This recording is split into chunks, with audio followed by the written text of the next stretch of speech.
Labai works on a concept called the couple. Basically, it's two levers linked at a single fulcrum, the elbow lock. And it doubles the foot-pounds of torque you can generate when compared to a single-arm lock. There's more than enough force to flip an opponent to the mat or dislocate his elbow. By using the twisting motion of the torso to drive the strike, the business end of the hardwood fighting stick can quickly accelerate to more than 25 miles per hour. On contact with the skull, the energy is enough to cause a depressed fracture. It's the same injury-producing force as being hit in the temple by a hammer. Balayage Pamali relies on something called a flexion moment imparted to the neck to do damage. An average man's neck can withstand about a 140 foot-pound flexion moment. Beyond that, soft tissue and even vertebrae can be crushed. By bringing your weight down fast, this move could easily deliver twice that amount of force. And it wouldn't just end a fight, it could leave your opponent paralyzed or dead. With the elbow locked, the opponent's forearm becomes a lever and his elbow a fulcrum. Any force applied to his wrist is more than doubled by the mechanical advantage of leverage.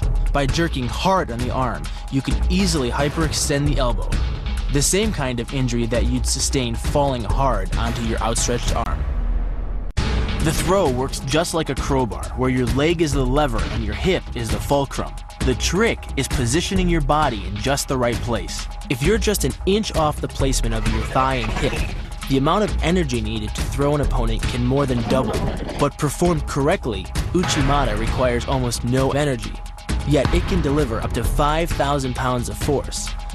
If it weren't for the mat, a throw like Uchimata would be enough to cause serious injury or even paralysis. You use the strength of your legs to maintain your dominant position while you secure the choke. Just a few pounds of pressure on the collar of his gi is enough to reduce the blood flow to the brain to a trickle and end the match. Hold this move for 10 seconds and the fighter will black out. Hold it just a bit longer and he's dead.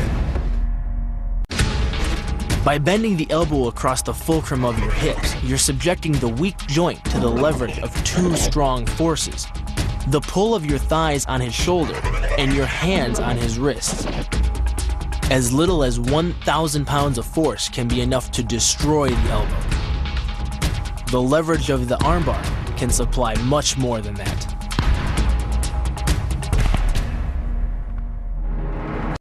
The sacrifice throw is a simple lesson in conservation of energy. The stronger the opponent attacks, the further he gets thrown. It works like a catapult, where your opponent's momentum supplies the counterweight. The faster he's going, the further he's going to fly, and the harder he's going to land. Because you don't have time to cock your arm in a surprise attack, bursting's effectiveness doesn't come from the rotational power of the torso. Instead, it's driven by the legs, which hurl you forward into your opponent.